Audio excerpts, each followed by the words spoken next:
ating mga kapamilya, ngayong araw na to ipinagdiriwang natin ang kauna-unang Takdul Festival. Samahan ninyo ako at tayo'y makisaya sa isang selebrasyong nakatuon sa kabilugan ng buwan. Makulay na paligid,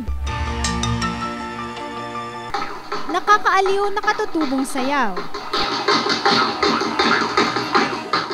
masasayang mga tao,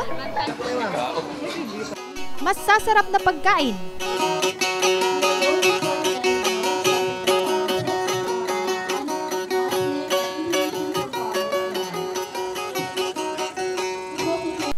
at higit sa lahat, ang napakagandang full moon. Yan at iba pa ay ilan lamang sa mga eksenang aming nasaksihan sa isinagawang Takdul Festival sa Sarangani Highlands. Dinagsa ng maraming tao ang selebrasyong ito na kauna-unahan sa Jensan at sa buong Pilipinas. Ang takdul na salitang Bisaya ay nangangahulugang full moon. Kaya naman talagang pinaghandaan ang gabing ito para makapagbigay ng saya sa mga tao habang ini-enjoy ang ganda ng Sarangani Bay at ang magandang ambience ng lugar. Every time I come here, every full moon, I see the moon rise on the horizon and rise and reflects in the bay, and I am always mesmerized. And I think I have to share it with the people of Jensan and everybody that I want them to see full moon on the top of Sarangani Highlands.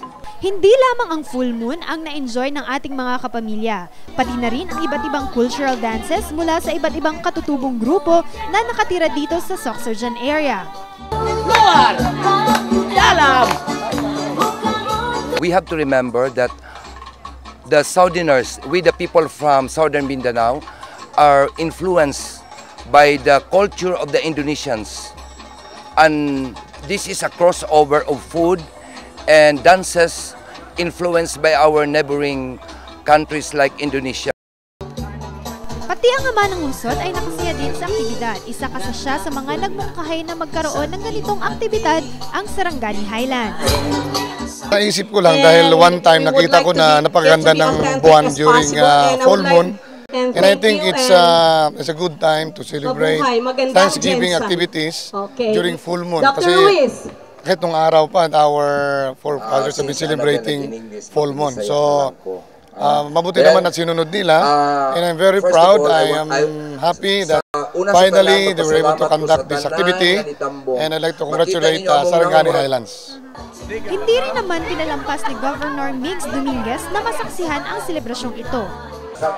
Sa Takdul Festival, nakita po natin sa Highlands na ang isang napaka-simple na lugar na na-convert into an art dahil po sa passion ng mga may-ari, Dr. Rebelian, Dr. Ruiz. At so far, napakaganda, napakasaya ng mga tao at of course, napakasarap ng pagkain dito po sa Sarangani Highlands. Isa rin sa espesyal na bisita ay ang Consul General ng Indonesia na natuwa din sa selebrasyon. It's really marvelous because, you know, I've been here for 1.5 years now. And this is my first time ever to see this kind of beautiful things. I have never thought that General Santos has so nice place like this. And then why I'm proud I'm very much proud of this is that Indonesia is being involved also in this festival, Takdul festivals. Kaya naman, sulit ang gabing ito para sa mga kapamilya nating nakilahok sa Takdul Festival. Hindi naman kumpleto ang selebrasyong ito kung wala ang masasarap na pagkain. Lumad ang featured na cuisine.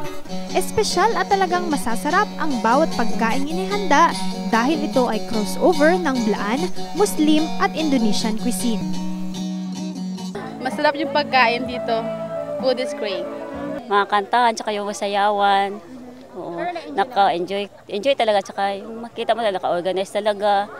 Sa mga hindi naman nakadalo, huwag mag-alala dahil ang selebrasyong ito ay gagawin na kada quarter ng taon. Ang Takdul Festival ay isang selebrasyong tumatak na naman sa mga generals. Ako po si Rean para sa Magandang Umaga, Sorsogon.